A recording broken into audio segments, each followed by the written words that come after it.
The next step to emotion regulation after we identify what we're feeling, which I referenced the feelings wheel for, is to get curious about, get in the mindset of learning from what you're feeling in that moment, and practice acceptance, which is sitting with your feelings as they are and as you're experiencing them in that moment.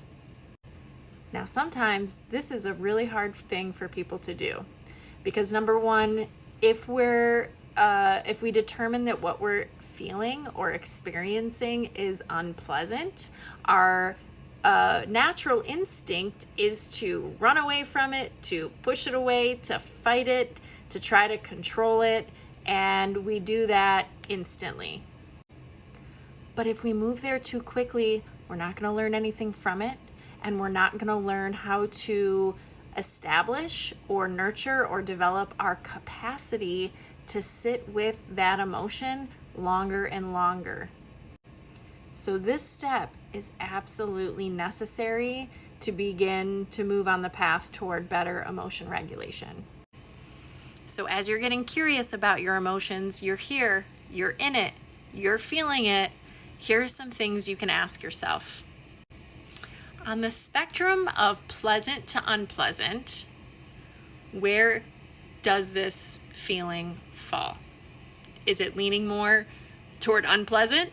Is it leaning more toward pleasant? Is it somewhere in the middle? What kind of thoughts were just going through my head before and even when I started feeling this feeling? What was I just doing behaviorally or in my actions when I started feeling this feeling or just before I started feeling this feeling? What sensations am I experiencing in my body? And what is that energy level like? Am I feeling keyed up and hypervigilant? Am I feeling low? Am I feeling zapped or drained of energy?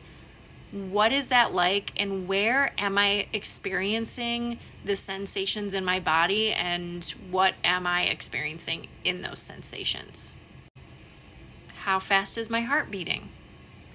What is my breathing like? Is it shallow? Is it fast? Is it slow? Did I stop breathing? Did I forget to breathe there for a second? Am I feeling any pain or tension in any particular area of my body? These questions will not only help you learn from that emotional experience you're having, they'll help you learn how they show up for you as an individual, and they can also help to start pointing you in a direction of what you might need in terms of a coping strategy when we're ready for that step. But we're not at that step yet because we're still sitting with our feelings. Yes, you heard me. We're still with them.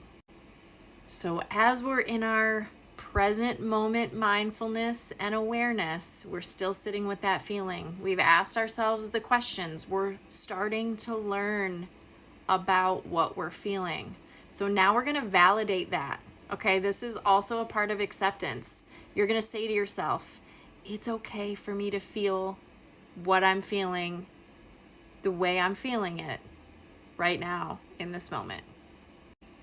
You're going to use all that information you just gathered about what you're experiencing, what you were thinking, what you were doing, and you're going to, in a validating statement, say to yourself, this is what I'm going through right now, and this is what I'm experiencing right now. And you're going to say it in a kind and tender and nurturing and soothing way, just like you would if it were a good friend telling you about what they're feeling.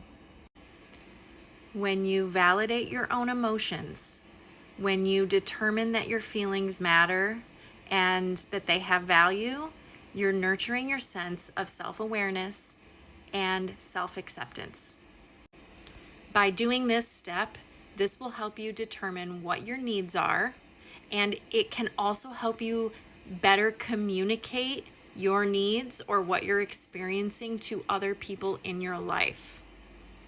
So to round out this step, we are sitting with our emotions and we're practicing acceptance of our emotions. We're learning how to sit with them and we're nurturing the capacity to sit with them. And so the next step will be to provide yourself what you need. And remember that the key to that is that first you have to be able to recognize what you need, which is what this step provides. And you need to have the conviction that your needs deserve to be met and you have value and there is value inherent to your needs emotionally. And so this step is very important before we get to the next step, which I'll go over in another video.